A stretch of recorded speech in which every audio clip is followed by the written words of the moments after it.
Well, for me, it all started with my first job at 14 years old.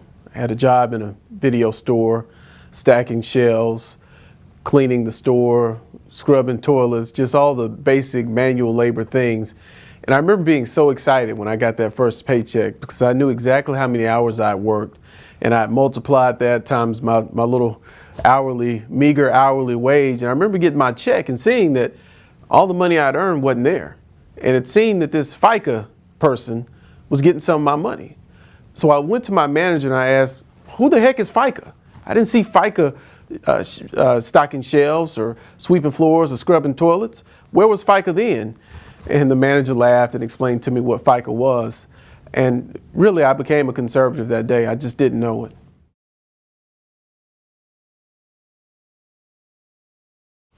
Well, I would say that the party certainly is growing, because when you look at the post-mortem of the 2008 presidential election, not even President Obama, the first African-American nominee from a major party in the history of our nation, he didn't even get 100% of the African-American vote. So clearly there's a solid Republican voting bloc in our community. And I think it just goes down to where our values are.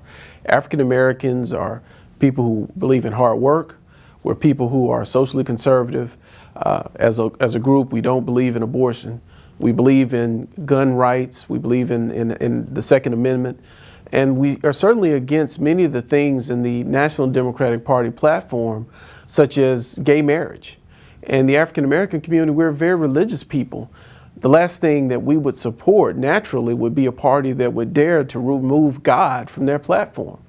So African Americans, we are a conservative people, and I think what's happening is there's significant opportunity there in our community, and the Republican Party has just not invested the time, energy, or resources to capture that.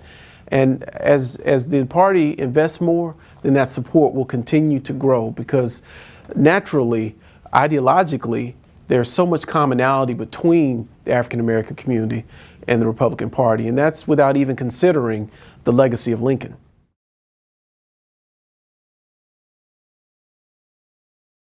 Certainly, and I would call myself a Huckabee Republican. Mike Huckabee was the person who guided me into the party, and I think it's really just a matter of the governor understanding what I just said about African Americans and Republicans having comparable views and having similar values. And the governor was just willing to invest the time, the energy, and the relationships and the human capital and going out there and developing those important, critical relationships, even at the grassroots level in the community.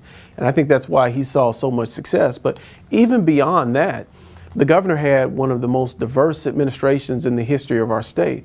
He appointed more African Americans to boards and commissions than any governor before him, even Bill Clinton, who African Americans in Arkansas loved so much that they invited him into the Black Hall of Fame.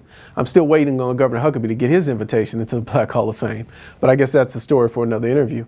But I think the Huckabee story, and if you ask the governor, he would give the African American community and the African American vote a lot of credit for his reelection in the 2002 election cycle. He got a significant portion of the African American vote, and some studies suggest he got up to even 40% of that vote just because of the diversity of his administration and the fact that African Americans always saw him, not just during election years.